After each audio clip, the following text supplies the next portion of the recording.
നിങ്ങൾ ഈ വള്ളസദ്യ കഴിച്ചിട്ടുണ്ടോ? ആറന്മുള വള്ളസദ്യ. ഏകദേശം 52 കരക്കാരും 52 പള്ളിയോടങ്ങളും 72 ദിവസത്തോളം നീണ്ടു നിൽക്കുന്ന സദ്യ. അതെ, നമ്മുടെ പത്തനംതിട്ടക്കാരുടെ സ്വകാര്യ അഹങ്കാരമായ പമ്പാ നദീതീരത്ത് സ്ഥിതി ചെയ്യുന്ന ആറന്മുള പാർത്ഥസാരഥി ക്ഷേത്രം. മഹാഭാരത കഥകളുമായി ബന്ധപ്പെട്ട് ചരിത്രപരവും ആധ്യാത്മികപരവുമായി ഒരു പ്രസിദ്ധ ക്ഷേത്രമാണ്.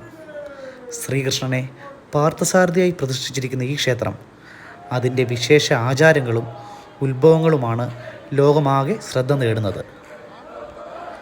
വള്ളസദ്യ നമുക്ക് നടത്തണമെന്നുണ്ടെങ്കിൽ ആദ്യം ദേവസ്വം ബോർഡിനെ കോൺടാക്റ്റ് ചെയ്തിട്ട് കരക്കാരുമായി ബന്ധപ്പെട്ട് അവരുടെ അവൈലബിലിറ്റി അനുസരിച്ചിട്ടാണ് നമ്മൾ വള്ളസദ്യ ബുക്ക് ചെയ്യേണ്ടത്. ഏകദേശം 4-5 അതിൽ കൂടുതലും ഒരു ദിവസം വള്ളസദ്യകൾ നടക്കാറുണ്ട്, പല പല കരക്കാരുമായി ചേർന്ന്. കുറേ അധികം വിഭവങ്ങൾ വള്ളക്കാർ പാട്ടുപാടിയാണ് വാങ്ങിക്കുന്നത്. അത് ആ വഞ്ചിപ്പാട്ടിന് ഈണത്തിൽ അത് കേൾക്കാൻ തന്നെ ഒരു ചേലാണ് കേട്ടോ. ജീവിതത്തിൽ ഒരിക്കലെങ്കിലും തിരുവാറന്മുളയപ്പൻ്റെ വള്ളസദ്യ കഴിക്കാൻ നിങ്ങൾക്ക് എല്ലാവർക്കും ഭാഗ്യം ഉണ്ടാകട്ടെ.